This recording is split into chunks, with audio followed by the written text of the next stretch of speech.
আজকে আলোচনা করবো একটা হট টপিক নিয়ে, অ্যালিমনি। ফেসবুকে প্রায় দেখি আমার দাদারা ভাইয়েরা প্রচন্ড কান্নাকাটি করেন যে ভারতবর্ষ মেয়েদেরকে সব সুযোগ সুবিধা দিয়েছে, সব আইন তুলে দিয়েছে, সেই কারণে মেয়েরা এই আইনটার মিসইউজ করে। তার মধ্যে প্রধান একটা আইন হলো, সেটা হচ্ছে অ্যালিমনির আইন।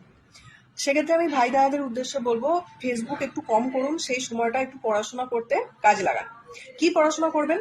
সেকশন 24 আর section 25 of Hindu marriage act, এটা আপনি ইন্টারনেটে সার্চ করলেও পেয়ে যাবেন, আর আমি আমার কমেন্ট বক্সেও এটা ফটো তুলে পোস্ট করে দেবো। কি লেখা আছে ওতে?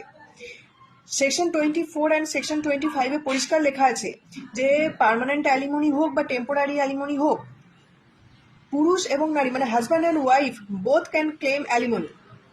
আমাদের সুপ্রিম কোর্ট কখনো কোনো জাজমেন্ট দিতে পারে না যেটা জেন্ডার বায়াসড, এবং ভারতবর্ষেও পুরুষ এবং নারীদের জন্য সমান অধিকার, সমান আইন বাধ্যতামূলক।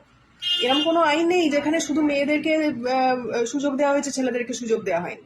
এখানেও পরিষ্কারভাবে লেখা আছে both husband and wife can claim alimony, যে এলিজিবল। এবারে এখানে একটা মজার কিছু জাজমেন্ট আছে। একটা জাজমেন্ট হয়েছিল 1992-তে, কাঞ্চন ভার্সেস কমলেন্দু। এখানে হাজব্যান্ড কি করেছে, সে একটা ভালো আইটি কোম্পানিতে চাকরি করছে। তিনি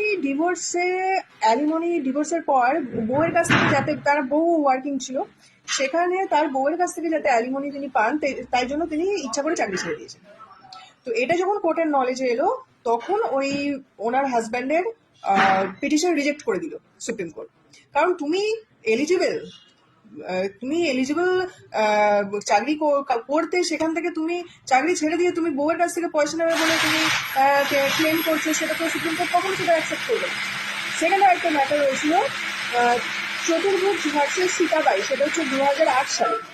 সেখানে হয়েছিল কি, ছেলেটা মানে তার ক্যাপাসিটি ছিল ইনকাম করার, ঠিক আছে, কিন্তু সে ইনকাম না করে বাড়িতে বসে টুকটাক ওই পার্ট টাইম করতো, আর করে বলে কি যে আমার বউয়ের থেকে তো আমার ইনকাম কম, সেই জন্য আমাকে অ্যালিমনি দিতে হবে। তোমার ক্যাপাসিটি আছে, তুমি একজন সুস্থ সবল পুরুষ, তার সত্ত্বেও তুমি যদি বউয়ের কাছ থেকে পয়সা নাও আর বসে বসে খাও, সেখানে সুপ্রিম কোর্ট অ্যাকসেপ্ট করবে সেটা তো কখনো হয় না।